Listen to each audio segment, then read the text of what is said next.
प्यारे छात्र छात्राओं, गुरुकुल SKJ क्लासेस में आपका स्वागत है। मेरे प्रिय छात्र छात्राओं, जैसे मैंने आपको बताया था कि मैं आपके लिए प्रत्येक दिन 2023 का VVI प्रश्न हिंदी का व्याख्या करने वाला प्रश्न लेकर आप सभी के सामने उपस्थित हूँगा। सो मैं आज फिर व्याख्यात्मक प्रश्न लेकर आप लोग के सामने उपस्थित हुआ हूँ।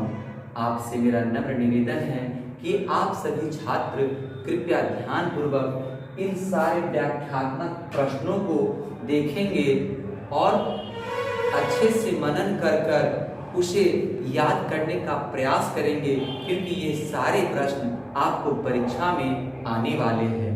आइए आज मैं सुर के पद से व्याख्यात्मक प्रश्न लेकर आया हूँ।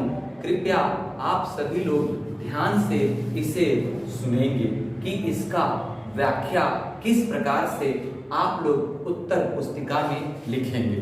मेरे प्यारे छात्र छात्राओं, आइए यहाँ पर सुर के पद के पंक्ति काट कर दिया गया है और इस पंक्ति का व्याख्यात्मक प्रश्न आपको यहाँ पर उपस्थित है। आप इसका व्याख्या कैसे करेंगे सो सुन लीजिए। तमुर खग होर सुनहु बोलत बन राई, रामभर गौ खरिकानी में बद राहित छाय। इस पद का व्याख्या मैं इस प्रकार करने जा रहा हूँ। कृपया आप सभी छात्र ध्यानपूर्वक सुनेंगे। यहाँ पर इस पद का व्याख्या मैं कर रहा हूँ। प्रस्तुत पंक्ति हमारी पाठ्य पुस्तिका दिगंत भाग 2 शीर्षक कविता सुर के पद से लिया गया है, जिसके कवि वात्सल्य प्रेम जगत के सबसे बड़े कवि सूरदास जी हैं। सूरदास जी की जितनी भी प्रशंसा की जाए कम है, क्योंकि सूरदास जी की कविता को सुनकर इस पृथ्वी पर ऐसे कोई कवि नहीं है जो अपना सिर चालन नहीं करते हैं, यानी कि उनके आगे नतमस्तक नहीं होते हैं। यहाँ पर कविवर सूरदास जी भगवान श्री कृष्ण को बाल लीलाओं का वर्णन करते हुए उनको जगाने का प्रयास कर रहे हैं। वे कह रहे हैं कि हे व्रज के कुंवर, हे ब्रज के राजकुमार, उठिए, जगत आपके इंतजार में खड़ा है। पक्षी मुर्गा सभी कौतूहल कर रहे हैं। गैया गौशाले की ओर दौड़ रही है, बछड़ा दूध पीने के लिए दौड़ रही है। ये सभी आपके उठने और जागने की प्रतीक्षा कर रहे हैं। इसलिए हे व्रज के कुंवर, आप उठ जाइए, जगत को अपना दर्शन दीजिए, ताकि सभी पुनः अपने अपने कार्यों में लग सके। यहाँ पर कविवर सूरदास जी प्राकृतिक दृश्य के माध्यम से कृष्ण को उठाने का प्रयास कर रहे हैं। इस प्रकार आप इस प्रश्न का व्याख्या करके अपने उत्तर पुस्तिका में लिख सकते हैं। यहाँ पर अब मैं करवत कविता के भी महत्वपूर्ण व्याख्यात्मक प्रश्न लेकर आपके सामने आया हूँ। आप कृपया इसे भी ध्यानपूर्वक सुनेंगे। करवत कविता के कवि मलिक मोहम्मद जायसी जी हैं। कविवर यहाँ पर धनी सो पुरु जस कीर्ति जासु फूल मरे पे मरे न बासु पंक्ति के माध्यम से हम लोगों को क्या बताने की चेष्टा कर रहे हैं। कृपया आप सभी लोग ध्यानपूर्वक सुनेंगे।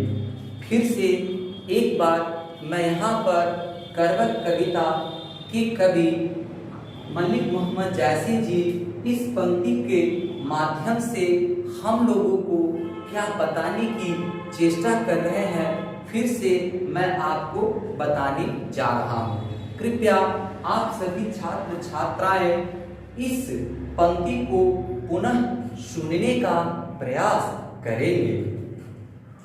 धनी सो पुरुष, जस कीर्ति जासु, फूल मरे पे मरे न बासु। यहाँ पर इस पंक्ति के माध्यम से कविवर मलिक मोहम्मद जैसी जी हम सभी लोगों को बताने की चेष्टा कर रहे हैं कि यहाँ पर कविवर बता रहे हैं कि व्यक्ति चला जाता है परंतु उसका गुण हमेशा के लिए उसके अमर बना देता है।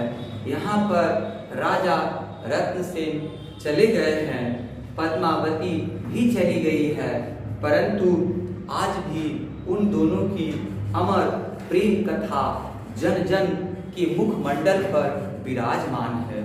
कविवर मलिक मोहम्मद जैसी जी इस पंक्ति के माध्यम से यही बताने की चेष्टा कर रहे हैं कि व्यक्ति का महत्व या वस्तु का महत्व गुण से होता है, न कि रूप और रंग से।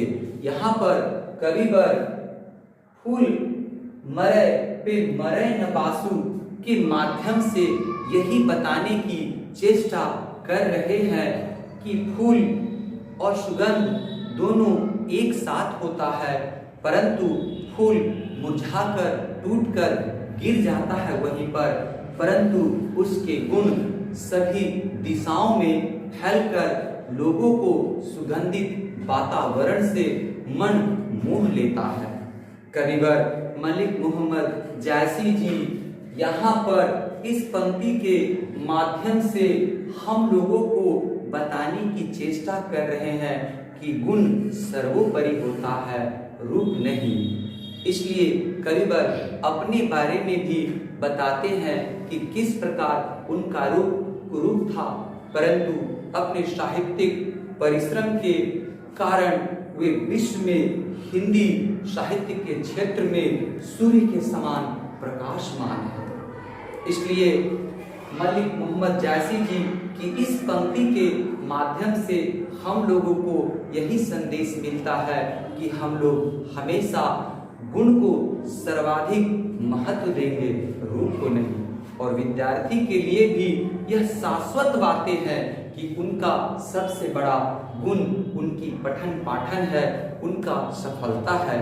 इसलिए मेरे छात्र छात्राओं, यहाँ पर करवत कविता के माध्यम से मलिक मोहम्मद जैसी जी जो बताने की चेष्टा किए हैं, कृपया आप सभी लोग उसको अपने जीवन में उतारने का प्रयास करेंगे और इन सारे प्रश्नों को पंक्ति के ध्यान से सुनेंगे और मनन करेंगे और अच्छे से अच्छे उत्तर पुस्तिका में लिखने का प्रयास करेंगे।